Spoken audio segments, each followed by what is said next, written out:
오늘 우리 하나님께서 주시는 말씀은 이사야서 59장 1절부터 3절 말씀 함께 보도록 하겠습니다.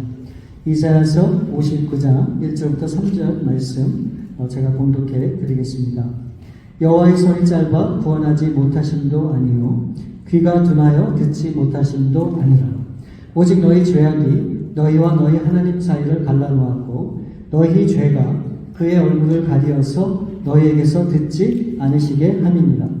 이는 너희 손이 피해 너희 손가락이 죄악에 더러워졌으며 너희 입술은 거짓을 말하며 너희 혀는 악독을 내니라. 아멘.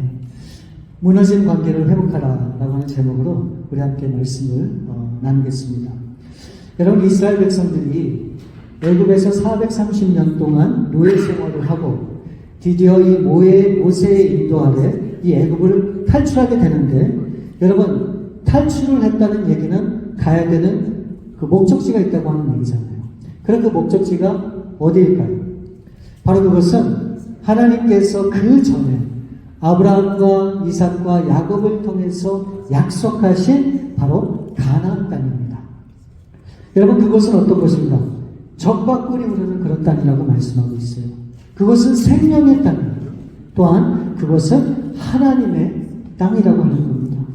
그래서 하나님께서 그의 사랑하는 백성들을 그 가나안 땅으로 인도하기 위해서 이 백성들을 애굽에서 탈출하게 만듭니다. 신명기 1장에 보면 이 이스라엘 백성들이 이 호렙산에서 이 가데스 바네아, 그러니까 정탐꾼을 파견한 그곳까지 가는 거리가 10하루길이었다라고 그렇게 이야기를 하고 있습니다. 그러니까 여자와 아이들, 온갖 가축이 함께 움직였기 때문에 이것 모든 것들을 감안하면 이 이스라엘 백성들이 이제 애굽에서 나와서 이제 이 가나안 땅을 향해서 가는 거리가 이 가나안 땅 경계까지 이게 무리 없이 간다라고 하면 2주면 갈 수 있는 거리였던 겁니다. 충분히 갈 수 있는 거리라고 그렇게 우리가 볼 수 있습니다. 근데 여러분, 실제로 이들이 애굽에서 나와서 이제 가나안 땅을 향해서 가는데 얼마나 걸렸습니까? 40년이 걸렸어요. 40년. 그러면은 우리가 이것을 짐작해 볼 수 있는 것이 있잖아요. 여러분, 하나님의 관심은 이 백성들이 가나안 땅에 들어가는 것 그 자체의 목적이 있었을까요? 없었을까요? 없었어요. 만약 하나님의 뜻이 이 백성들이 가나안 땅에 어떻게 해서든지 들어가는 것이 목적이었다라고 하면 2주 안에 갈 수도 있었단 말이죠. 그런데 왜 하나님께서 이 백성들을 어떻게 하십니까? 이 광야라고 하는 학교에서 이들을 40년 동안 가르쳐 주시고 또 광야라고 하는 이 학교에서 이들을 40년 동안 훈련을 하셨다라고 하는 것을 우리가 볼 수 있습니다. 여러분, 우리 배다리 교회에 앞으로 대학에 진학할 우리 자녀들이 참 많죠. 이제 곧 가는 학생들도 있고 얼마 있으면 또 가는 학생들도 분명히 있습니다. 여러분, 자녀들이 바라고 부모가 기대하는 최종 목표는 뭘까요? 좋은 학교에 들어가는 그것을 목적으로 삼을 수도 있지만 그것이 전부일까요? 예? 내가 원하는 학교에 들어가는 게 그게 전부일까요? 아니지요. 아니지요. 어떤 학교들을 가든지 그곳에서 열심히 배우고 그래서 학문과 경험을 쌓고 좋은 친구들을 만나서 그 친구들과 함께 여러 가지 창의적인 활동도 하고 그래서 앞으로 자신이 걸어갈 인생의 방향을 정하고 목적을 정하고 그래서 그것을 향해서 도전하여 나갈 수 있는 계기가 그 학교에서 이루어지는 것이 여러분, 이것이 더 가치 있는 거 아닙니까? 하나님께서는 이 이스라엘 백성들을 앞으로 40년 동안 광야길을 인도해야 되는데 하나님께서 이 광야 생활을 어떻게 하는 것이 하나님이 기뻐하는 삶인지를 하나님이 알려주셨어요. 지침서를 주셨단 말이에요. 그게 뭡니까? 그게 바로 율법이에요. 율법. 여러분, 율법은 크게 두 가지로 나눌 수 있어요. 반드시 해야 되는 게 있고 또 하면은 안 되는 것들이 있다는 말입니다. 바로 이 율법이 이 백성들에게는 삶의 기준이 되고 이 백성들을 평가하는 잣대가 되는 거예요. 그렇죠? 그러니까 여러분 구약 성경을 이해하는 것은 굉장히 간단해요. 여러 가지 뭐 영적으로 뭐 그런 거 신경 안 써도 돼요. 그냥 구약을 보실 때는 그렇게 생각하면 돼요. 하나님이 율법에 비춰서 이 백성들을 판단하신다고 보시면 돼요. 이 백성들이 하나님의 율법에 의해서 순종하고 잘 따라가면 어떻게 합니까? 하나님이 보상을 해주세요. 그런데 그 율법을 거스리고 하나님의 말을 듣지 않고 거역하는 삶을 꾸준하게 살면은 어떻게 해요? 하나님이 이 백성을 징계하시는 거예요. 그런 내용이 가득한 것이 바로 이 구약이라는 말이죠. 예, 구약. 그러니까 구약은 철저하게 율법 베이스예요. 지키면 하나님이 상 주고 지키지 않으면 하나님이 채찍 들어서 저 백성들을 심판하시는 거예요. 근데 여러분 하나님께서 너무너무 친절하셔서 하나님께서 이 시내산에서 모세에게 율법을 주셨는데 너무 많은 율법을 주셔서 혹시나 이 모세가 그 율법을 다 기억하지 못할까 해서 어떻게 합니까? 이 모세를 통해서 하나님이 이 수많은 그 율법을 딱 10가지로 요약해서 주셨어요. 10가지. 그게 뭡니까?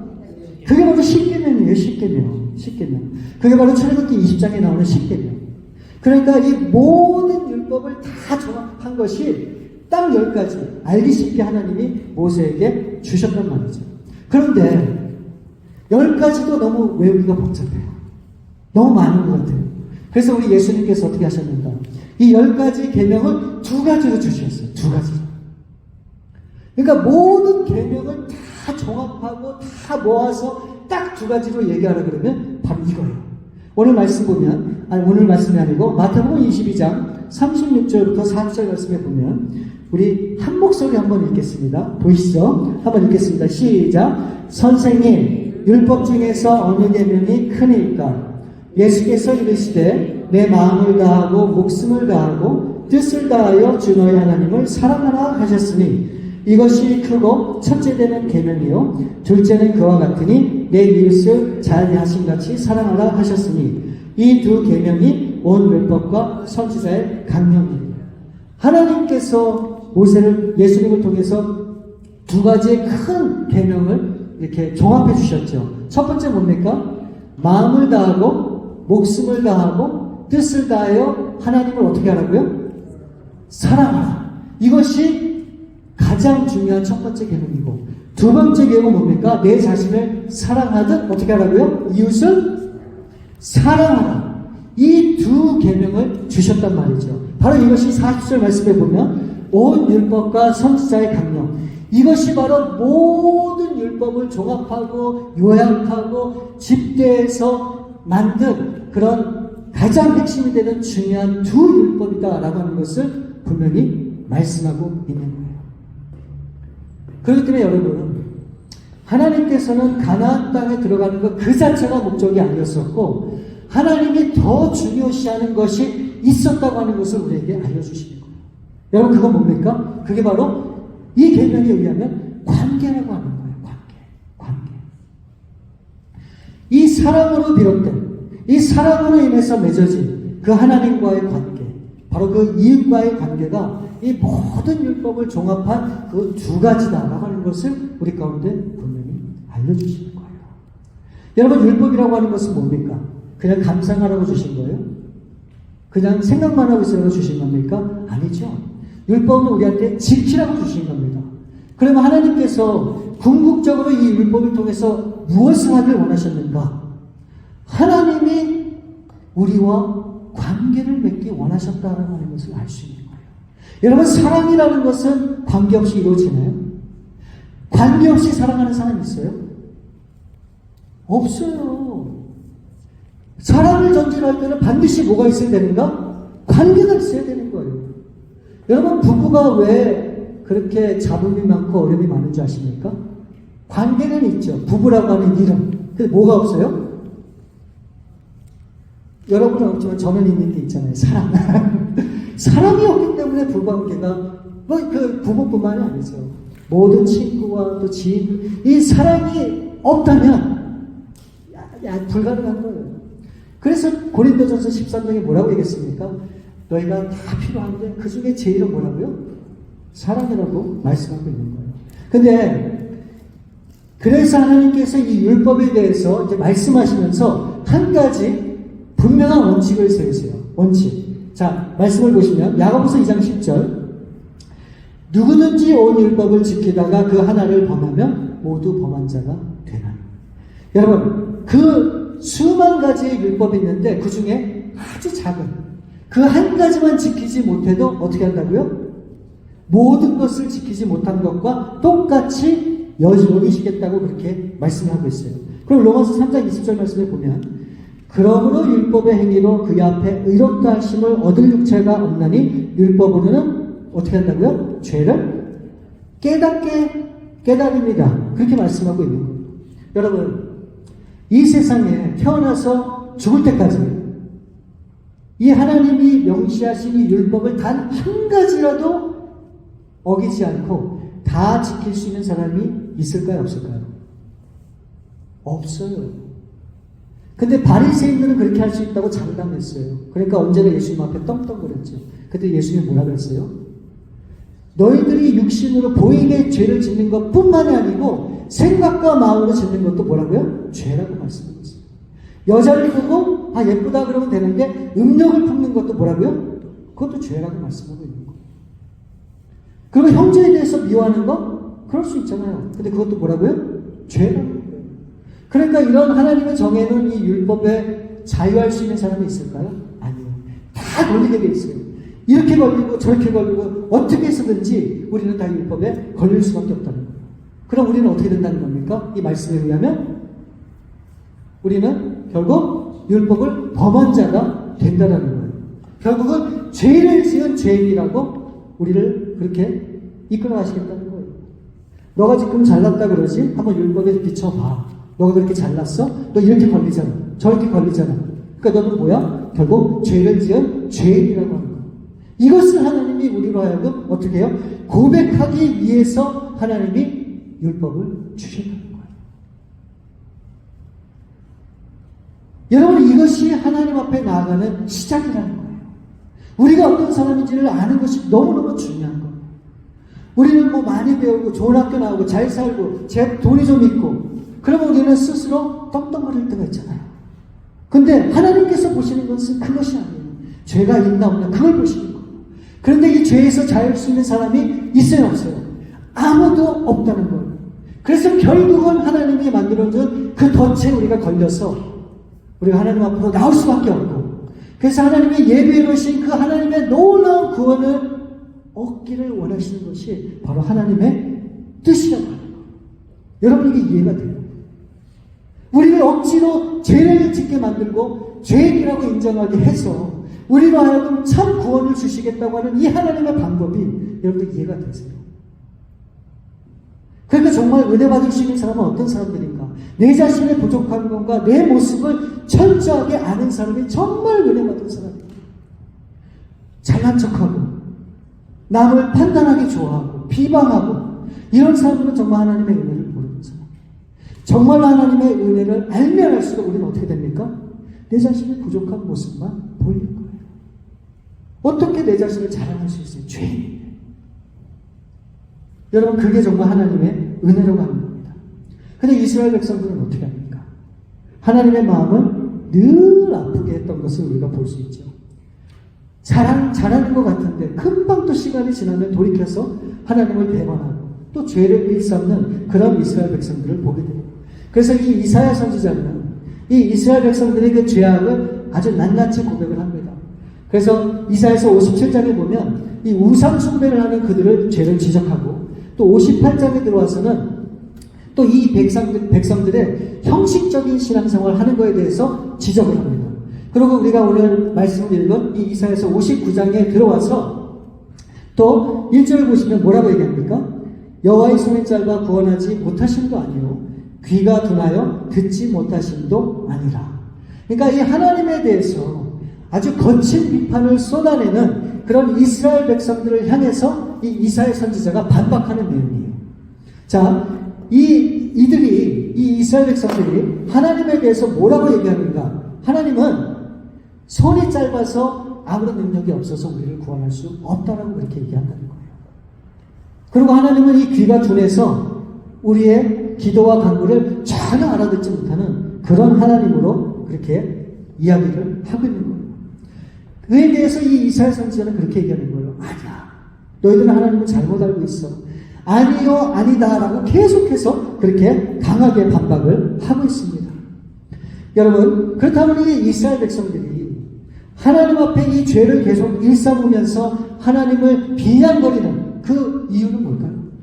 그 이유는 한 가지예요. 뭐 많은 게 있지만 딱 한 가지예요. 한 가지. 그 이유는 무엇인가? 그 이유는 바로 자신들의 지금 상황과 형편을 볼 때 너무 어렵다는 거예요. 왜 이렇게 어렵게 나를 하는지 그 하나님이 이해가 안 된다는 거예요. 여러분, 지금 이 이스라엘 백성들은 어떤 상황에 있는가? 포로 생활을 하고 있어요. 여러분, 포로로 잡혀가서 포로로 살아간다고 하는 것이 그게 쉬울까요? 이들에게 따뜻한 보금자리가 있겠습니까? 화목한 가정이 있겠습니까? 아니면 이들에게 미래에 밝은 소망이 있겠습니까? 이런 것들이 전혀 없잖아요. 그러니까 마치 전혀 보이지 않는 캄캄한 터널을 들어가는 것 같은 그런 분명한 느낌이기 때문에 굉장히 고통스러워했을 것으로 그렇게 충분히 짐작이 가요. 제가 이제 며칠 전에 이제 일을 다 끝나고 이제 밤늦게 이제 집에 가느라고 하이웨이를 타고 가다가 이제 엑세스에서 빠졌어요. 그래서 신호등이 있어서 기다리고 있는데 그때가 거의 한 11시 반 12시 됐거든요. 이제 딱 터널라 그러는데 갑자기 전혀 사람이 있어서는 안 되는 곳인데 누가 한 명이 앉아 있는 거예요. 저기 보도 쪽에. 보니까 홈레스 분이신 것 같아요. 비는 주룩주룩 오는데 굉장히 날씨가 추웠거든요. 그 모습을 보는데 뭐 자켓을 입은 것도 아니고 그냥 옷을 그냥 옷만 입고 이렇게 걸쳐 앉아 비 맞고 이렇게 앉아 있는 거예요. 그 모습을 보는데 어떻게 저런 모습으로 밤을 새서 이 추위를 견디고 이길까? 아니 어떻게 하다가 저렇게 되셨을까? 너무너무 마음이 안타까웠던 그런 기억이 있습니다. 여러분, 어쩌면 집도 없이 가족도 없이 매일 절망의 기로에 서서 하루하루 살아가는 이 노숙자들, 어쩌면 이와 같은 삶을 또 살았던 사람들이 바로 이 포로로 살아가는 그런 사람들의 삶이 아니었을까 하는 그런 생각이 듭니다. 여러분, 만일 여러분의 지금 이스라엘 백성들의 처한 그런 환경과 그런 처지에 여러분들이 있었다라고 하면 여러분들은 어떻게 반응하시겠습니까? 그렇게 힘겹고 어려운 상황 가운데 있는데 정말 하나님 앞에 감사하고 그 하나님을 높이고 그 하나님을 찬양할 수 있을까요? 여러분, 더군다나 이 백성들이 누굽니까? 하나님께서 사랑한다는 하나님의 자녀들이에요. 정말 하나님이 이 백성들을 사랑하신다면 이 백성들을 이렇게 방치해둬서는 안 되죠. 이렇게 고생시켜서는 안 되죠. 뭔가 새로운 힘을 주시고 새로운 환경을 주셔서 잘 살 수 있도록 그렇게 해야 되는 게 우리가 믿는 하나님입니다. 우리는 우연중에 그런 생각을 많이 해요. 우리 생각과 마음의 잠재 속에는 그런 마음이 있어요. 하나님, 내가 하나님의 자녀인데 나를 축복해 주셔야죠. 내가 하나님의 자녀인데 나의 가는 모든 일이 형통하도록 나의 삶을 이끌어 주셔야죠. 라고 하는 그런 생각을 할 때가 있죠. 다시 말하면 내가 어떻게 사느냐는 결국 나의 문제가 아니라 바로 그것은 하나님의 문제라는 거예요. 이 모든 문제의 탓을 누구로 돌립니까? 하나님이 문제라고 우리는 그렇게 생각할 때가 있다는 거예요. 그래서 지금 이 이스라엘 백성들이 그렇게 얘기하는 거예요. 하나님, 능력의 하나님, 어림도 없지. 하나님이 우리의 기도, 무슨 우리의 기도를 듣는다 그래. 그러고 이 하나님을 조롱하고 있는 겁니다. 그리고 그 하나님에 대해서 부정적으로 얘기하고 맹비난하는 그런 이스라엘 백성들의 모습을 보는 거예요. 그럴 때 이 이스라엘 선지자가 이 하나님께서 이 백성들이 하나님의 구원을 경험하지 못하고 아무리 구해도 하나님이 듣지 못하는 그 이유가 무엇인지를 분명히 설명해 주고 계세요. 2절 말씀을 보시면 오직 너희 죄악이 너희와 너희 하나님 사이를 갈라놓았고 너희 죄가 그의 얼굴을 가리어서 너희에게서 듣지 않으시게 합니다. 여러분, 제가 앞에서 말씀드렸죠. 하나님에게 있어서 가장 중요한 것은 뭡니까? 그게 관계예요. 관계. 그런데 지금 이스라엘과 하나님과의 이 관계가 어떻게 됐습니까? 갈라졌다는 거예요. 다시 얘기하면 하나님과 그 관계가 깨졌다는 거예요. 그 깨진 이유가 뭐라고 설명하고 있습니까? 죄 때문이라고 말씀하고 있습니다. 여러분, 죄가 있는 한 우리는 하나님과의 관계가 정상화될 수 없다고 하는 사실을 분명히 아셔야 됩니다. 여러분, 시편 3편에 보면 이 다윗이 지은 시인데 다윗의 인생에 있어서 가장 어둡고 힘들고 고통스러운 시간에 지은 다윗의 시입니다. 그 내용은 이래요. 다윗이 왕위에 있을 때 그의 아들 압살롬이 자신이 대신 이 왕위를 차지하겠다고 반란을 일으킵니다. 그래서 이 다윗은 어쩔 수 없이 맨발로 도망을 치는 거예요. 여러분 한번 생각해 보세요. 다른 사람도 아니고 내 사랑하는 내 아들이 내 자리를 노리고 나를 죽이겠다고 그렇게 달려들면 그게 얼마나 이게 부모로서 가슴이 찢어지는 일입니까? 예? 그런데 그래도 그 아들을 위해서 도망을 가겠다고 그렇게 도망치고 있는 이 다윗의 심정이 어땠을까요? 이 말로 다 표현할 수 없을 것 같아요. 다윗은 정말로 어려움이 많았던 그런 사람이에요. 여러분, 이 다윗은 그의 장인인 사울 왕을 피해서 산과 골짜기로 도망을 다녔죠. 10여 년 이상. 하루 이틀이 아니에요. 그 오랜 세월을 도망자 신세로 그렇게 살았단 말이에요. 그리고 이제 나이가 들어서 좀 살겠다 싶었는데 이 압살롬이 이 아버지를 못마땅하게 여기고 자신이 대신 왕위를 차지하겠다고 그렇게 달려드니 그 신세가 얼마나 억울하고 처량했겠습니까? 그래서 다윗이 이렇게 고백을 하는 거예요. 시편 3편 1절 말씀을 보면 여호와여 나의 대적이 어찌 그리 많은지요 일어나 나를 치는 자가 많으니이다. 여러분, 자식이 아버지를 대항할 정도면 거기에는 분명히 그런 나름대로의 이유가 있을 것이다. 그래서 이 다윗 앞에 충성했던 그의 모든 신하들이 다 다윗의 등을 돌렸어요. 그런데 다윗을 더 슬프게 만든 것은 무엇인가?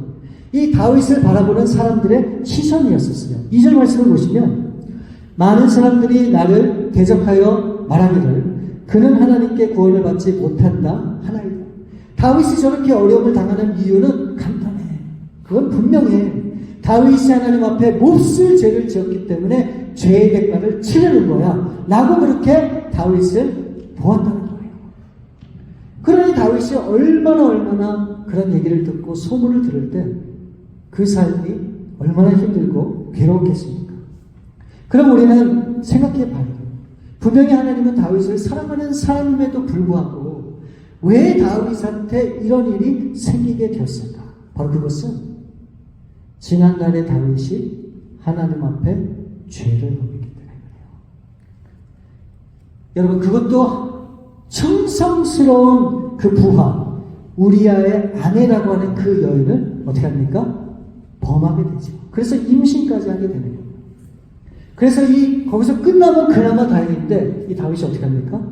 증거를 없애고 그것을 정당화하기 위해서 그 바세라라고 하는 그 여인의 남편을 굉장히 위험한 전장으로 보내요. 그것도 맨 앞에서 싸우는 장이에요. 그래서 어떻게 됩니까? 전쟁에서 죽게 돼요. 여러분, 얼마나 사악하고 끔찍한 죄를 이 다윗이 범합니까? 그런 죄에 대해서 이 다윗이 심판을 받은 거예요.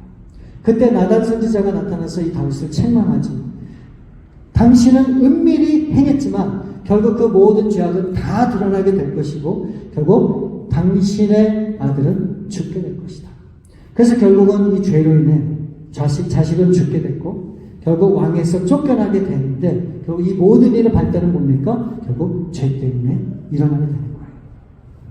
여러분, 죄는 하나님과 우리 사이를 갈라놓습니다. 그리고 우리를 좋은 길로 절대로 이끌지 않아요. 사망으로 이끌어요. 그리고 우리가 갈 수 있는 그 구원의 길을 완전히 막는 것이 죄이고 또 하나님의 사랑이 물 흘듯 우리 가운데 흘러야 되는데 그것을 차단하는 것이 죄라고 하는 사실을 기억을 해야 돼요. 그래서 이 이사야 선지자는 이 이스라엘 백성들이 구체적으로 어떤 죄를 지었는가를 3절에서 설명하고 있어요.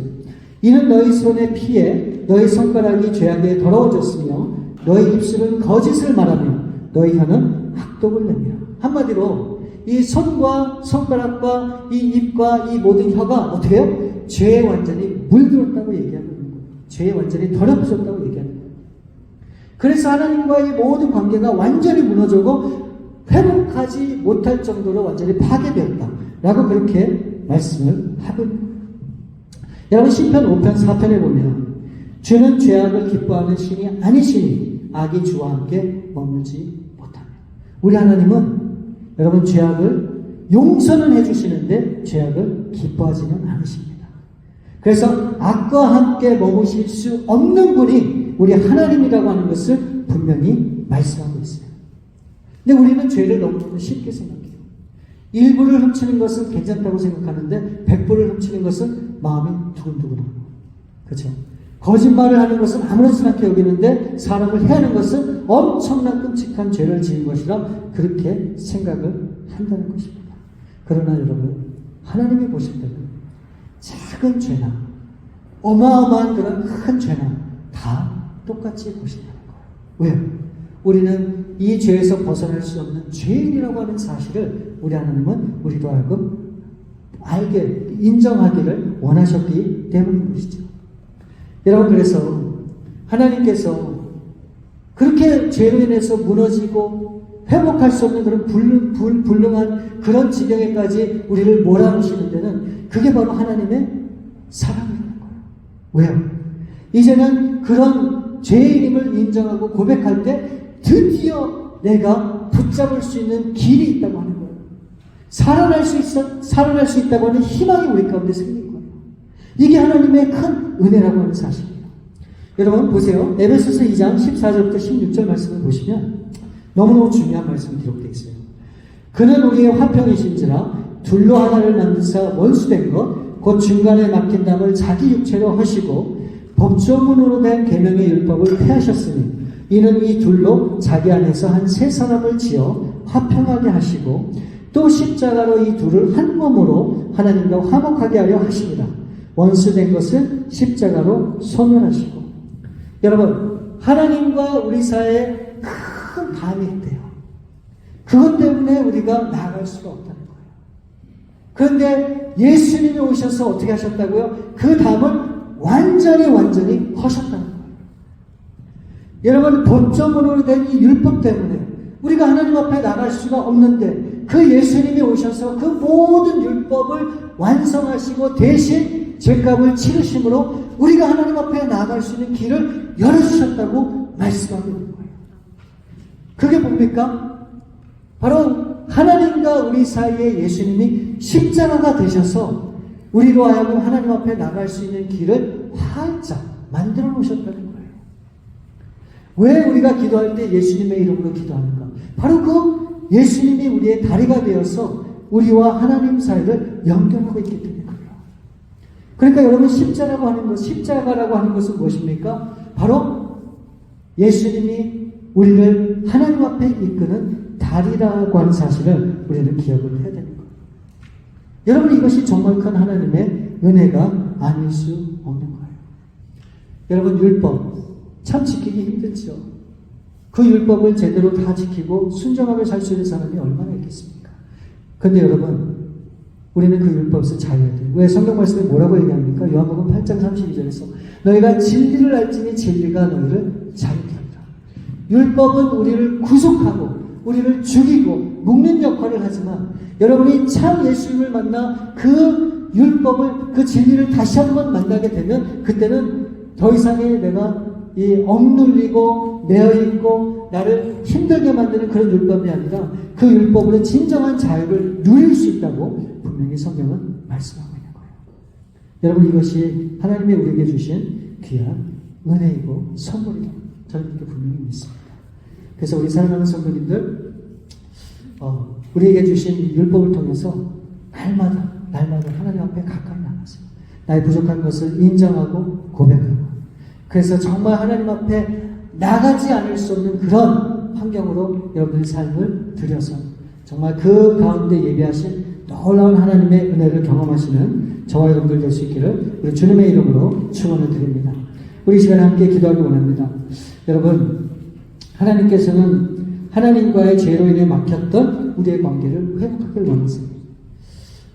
하나님으로 인해서 참 괴로워하고 힘들어하고 그렇게 신앙생활하는 우리의 모습은 있지 않습니까? 말씀대로 살아야지 하면서도 늘 말씀대로 살지 못하고 무너지고 이제는 선한 말, 좋은 말, 긍정적인 말을 하면서 살아야지 해놓고 남을 비방하고 판단하고 그런 사람이 우리 가운데 얼마나 많습니까?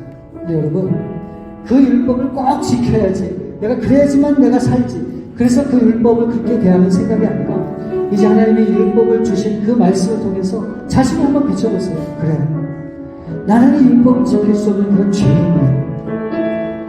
나는 이 율법을 따라갈 수 없는 그런 약한 사람이야. 그렇기 때문에 내가 할 수 있는 게 뭐가 있을까?